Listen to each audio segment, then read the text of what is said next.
I'm feeling really upbeat and positive today, so I thought I'd start this video by sharing a sad and sobering fact.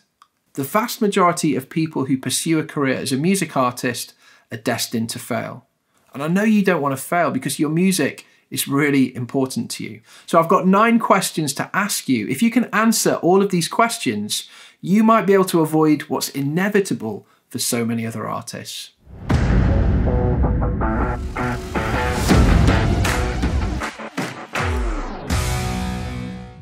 Okay, I'm really sorry for starting off the video like a prophet of doom, telling you how all the odds are stacked against you and that you're going to fail and all that kind of stuff. At the end of the day, success is by your definition. Music is a great hobby to have, and there's no shame in having music as a hobby. But if you want a sustainable career that pays all the bills, if you want to travel the world singing your songs, if you want to retire on the money that you make through your music, it will require you getting your act together. You need to treat this like a business. So in this video, I've got 9 questions for you. I want you to write these questions down. I want you to ponder them. I want you to answer them. I want you to live and breathe this framework that I'm going to introduce you to. One of the first questions that I like to ask music artists is this: do you have a business plan? Now, I get all kinds of different responses to this question. Some people will just say no. Other people will say, I don't need a plan, I just need someone to promote me. Others say, well, I wrote one at university, or I'm working on it at the moment, I need to get it finished. It's incredibly rare that people have a presentation, a pitch, an outline that's written down or recorded. Now, you might have some incredible ideas in your head, you have passion and drive in your heart, but nobody can see that. Nobody can decipher that. You need to put things in a language that people understand. Putting together a business plan is essential. And if you don't know where to start, this is the video for you. So let's jump right in. We're going to work our way through the jigsaw and tackle the 9 questions. Number 1, what's your mission as a musician? We're looking at aims, goals, and objectives. I like to break these down into 5 areas: personal goals, creative goals, altruistic and charitable goals, goals relating to achievement and recognition, and finally, financial goals. If you can write down and articulate your aims and objectives in each of these 5 areas, you have a clear idea of where you want to go. Number 2, what do you have to offer? When I work with artists, I teach them about the 5-level offering. You need to offer your audience content, products, services, experiences, and subscriptions. If all you're offering is free content, it's very unlikely your business is going to succeed. Number 3, you need to understand your audience. I like to segment an audience and break it down into crowd, community, and core. When it comes to crowd, these are your spectators. When it comes to community, these are your subscribers. And when it comes to core, these are your paying supporters. It's so important that you draw people from the crowd into the core. Your core followers might be worth $100 a year on average. Your crowd members might be worth a few pennies each year. They tend to be in closed systems like Spotify, YouTube, TV, radio. They might be engaging with your content, but you can't reach them directly. That's why you need to get them subscribed on your email list. You need to get them into a group where you can reach them directly. You're much more likely to find paying supporters when you do this. So who's in the crowd? Who's in the community? Who's in the core? Could you develop a typical fan for each of these segments? Give each of these people a name, age, gender, location, occupation. Think about how they first discovered you. Think about where they primarily connect with you, and 3 or 4 reasons why they like you.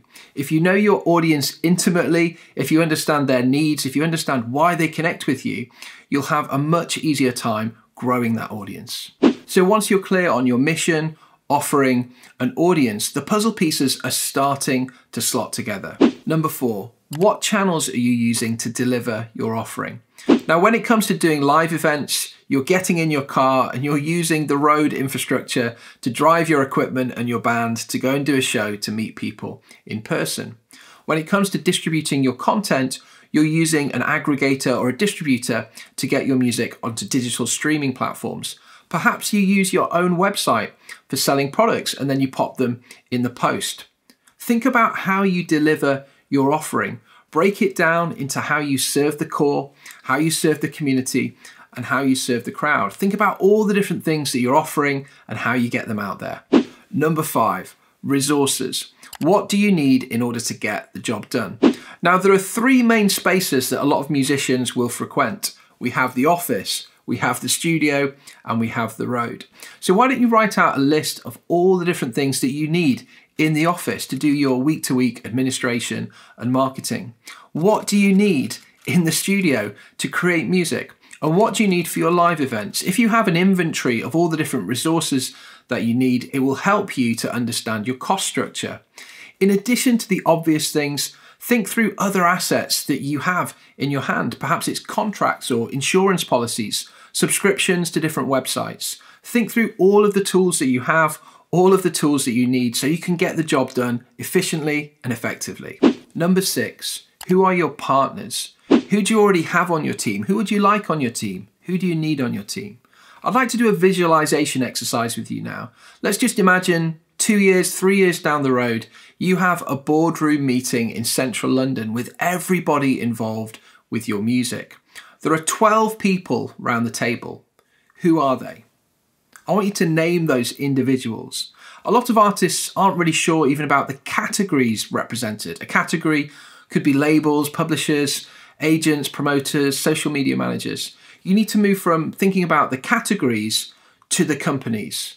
So you're thinking about which particular label you might like to be signed to, or which social media agency would be a great partner to help promote your next release. And then you need to move to key people. You need to know the names of the people you would like on your team. The process I encourage artists to do is threefold: research, reach out, build relationships. If you commit to networking, building contacts in the industry, nurturing those friendships, spending time with acquaintances and turning those people into friends and allies, you'll go so much further with your music. You need partners to progress. You need partners to move further and faster. Number 7, income streams. It's so important to understand the various different ways through which you can make money as a music artist. Start by taking a look at the 5-level offering: content, products, services, experiences, and subscriptions. I'd put those 5 categories into a spreadsheet and then start breaking them down even further. So when it comes to your content, you could make money through streaming. You could make money through sync and licensing. You could make money through publishing. You could make money through NFTs. There are various different ways you could generate revenue just through your content. Then what I'd recommend doing is plotting out some projections. Look at what you've done previously, think about what's coming up, and imagine a figure for each month. What might you expect to make this month, next month, the following month through each of those different income streams? And then what you want to do is plot in the actuals. How did you actually perform? Over time, you can get a picture of where things are, where things are going. You can spot trends and focus your energies on the areas that will be most profitable for you and your business. Number 8, costs. It's so important to have a handle on your expenditure. Start by looking at the resources that you need in the office, in the studio, and on the road. Then think about what you need paying as well. And then you might have a bottom line that you need to aim for every single month. Now, if you can consistently hit the bottom line each month, each quarter, you can survive, you can keep going. But if you can hit the top line now and again or consistently, you have money to grow your brand and business. Have a look at your expenditure and then have a look at your projections on the income. Of course, you want more coming in than going out. I am the son of an accountant, so that's really good advice there. Try and make more money than you spend. That might sound easier said than done, but you measure what you value. And if you want a sustainable business, measure your progress, measure the income, measure the costs, and keep moving forward, getting sharper in your skill set when it comes to accounting. And the final piece of the puzzle is number 9. What activities do you need to perform? When it comes to breaking down your organization, I like to think about 3 departments: the creative department, the admin department, and the marketing department. This is the same whether you work on your own or whether you work with a team.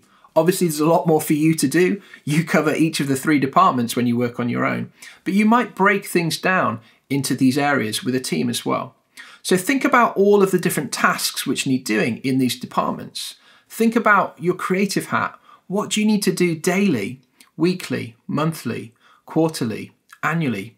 Think about the obvious things like writing songs and sharing these songs and performing music live, doing graphic design and video. But think about the mundane things as well, like restringing your guitar.